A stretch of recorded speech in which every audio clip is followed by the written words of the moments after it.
Primary One family. So these are in your care package. This is a doily. Friends, we've talked about this. We use these at our Valentine's Day party. This is to protect the table and make our table look nice and pretty. We put little plants on top of it. But do you notice that there's all these holes cut out of it? Holes like Miss Alex makes in artwork on the daily, but there's roses on it. We could count how many there are. So if I have my thumb on this one, we'll start here. 1, 2, 3, 4, 5, 6, 7, 8, 9, 10, 11, 12, 13, 14, 15, 16, 17, 18, 19, 20, 21, 22, 23, 24, 25. So there are 25 roses on this. So we're going to use this today with watercolor, and you can use crayon, you can use oil pastel, you can use chalk pastel. This is kind of flimsy though, so I'm going to use watercolor. You can tell that I haven't been keeping very nice care of my watercolors. I used to teach middle schoolers, and they helped me make it a little messy, and I never got around to cleaning it, but today we're going to use it. So we can still tell what these colors are. So I'm going to see what happens if I paint on top of this. So let's try some red. Some more water.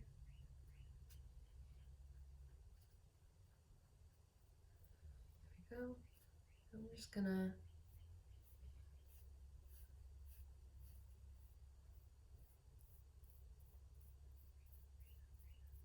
paint over it.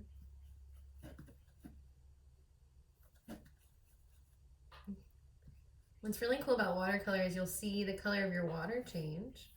You can check and make sure your brush is clean by wiping it on your paper towel, and you'll see there's no color on my paper towel, so I know it's clean. You can go back and get more water. I think I'm gonna do maybe, this is hard.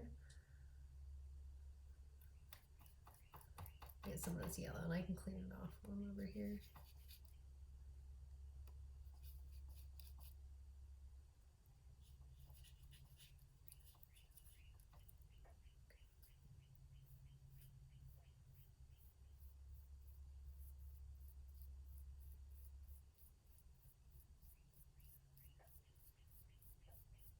It's okay if they mix together. It's really fun about watercolor. The colors mix really easily, and it's all one big science experiment. So I'm gonna come over here and get some purple. Oh, no, this is blue. It's just really dark over there. So this blue, put it right here, top.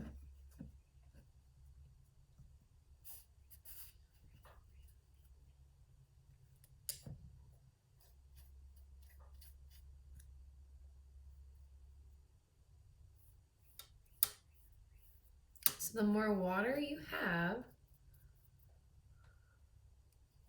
mixing with your color on your brush, the more paint you have, you also can make your color lighter.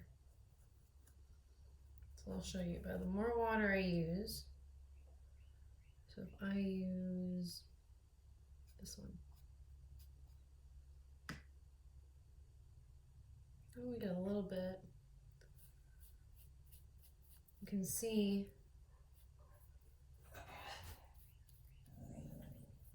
how light that is. It's almost white. Like, I'm worried I won't be able to see it, so I'm gonna come back and get some more paint. Oh, and it's so much darker now because I didn't get as much water. I got more paint.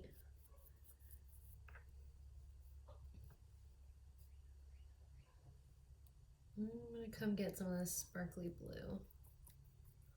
Some metallic blue over here. I'm gonna put it next to it. Ooh, it's actually green. That's a really, really cool color.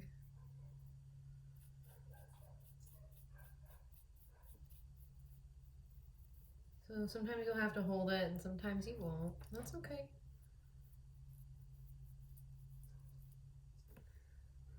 I'm gonna color all of it with different colors. And I want some darker colors over here. So I'm gonna use some more paint, less water on this one. It's still not dark enough. I can get some more.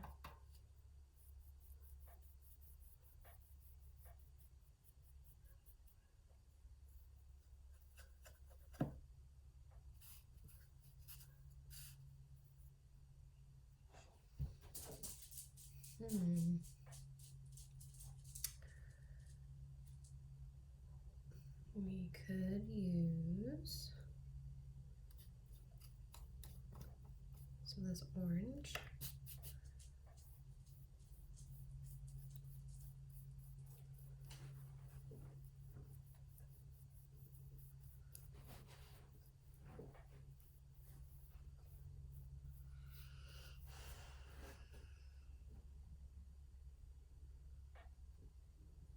Just I want it a little bit darker.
So it doesn't really matter what color I put next to each other, but I like to put colors next to each other that are different.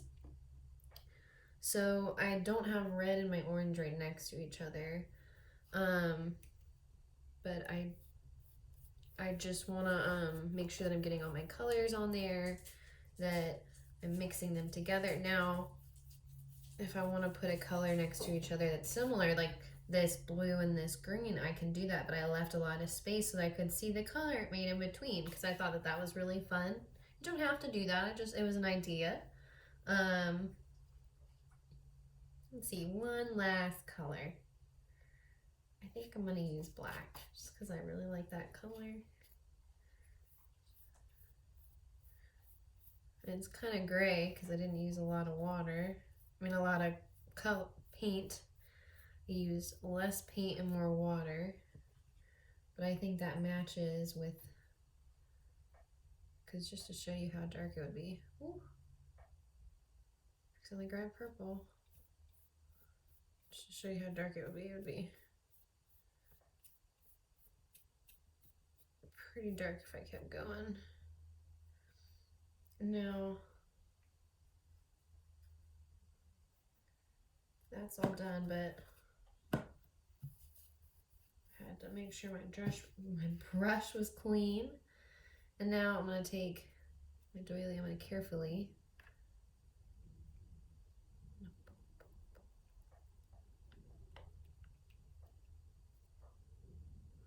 Now, this itself is pretty cool, and I could put this on a drying rack to save for later, maybe hang in a window, cut it up, put it on paper. The other side is pretty cool too. Looks almost tie-dye.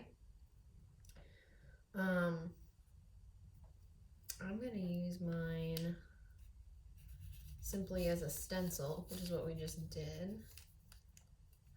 Look at how cool that looks even folded. It's like a butterfly. So maybe later I'll do something with that. But this is our final product. It looks like a flower, like a sunburst, like a color wheel, really whatever you want to make it. And I still have all of this free space that I could do a lot with, and I have free space in the middle if I want to do something. And like I said, you can do this activity with watercolor, with oil pastel, crayons. Colored pencil would be hard, but you could try it. You can also cut these into strips before you paint over them to get a different kind of pattern. So if I were to take this, let's see if it'll still work. And I would need to get my scissors really quick.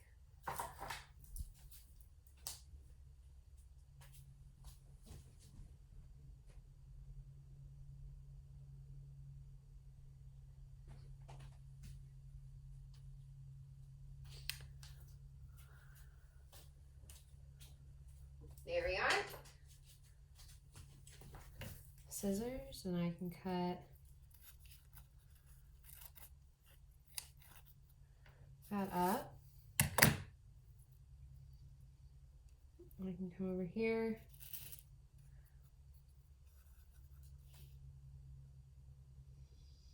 And I can do more colors. So if I want to do the same colors, I could do yellow.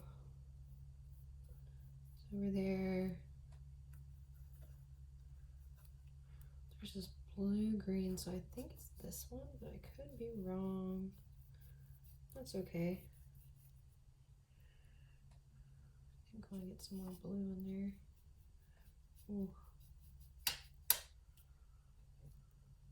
And I can pull it up again. That makes a really, really cool effect on the paper. So the possibilities are really endless.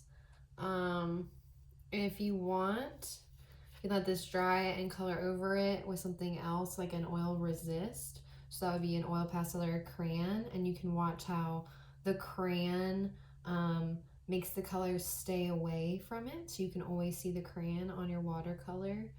But thank you for listening, and when you're done, you're going to clean up your water.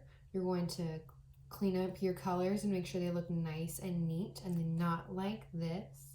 You're going to put any trash in the trash can, anything that you want to save for later to keep working with on somewhere safe. You're going to put your scissors safely away, and you're going to throw out your paper towel.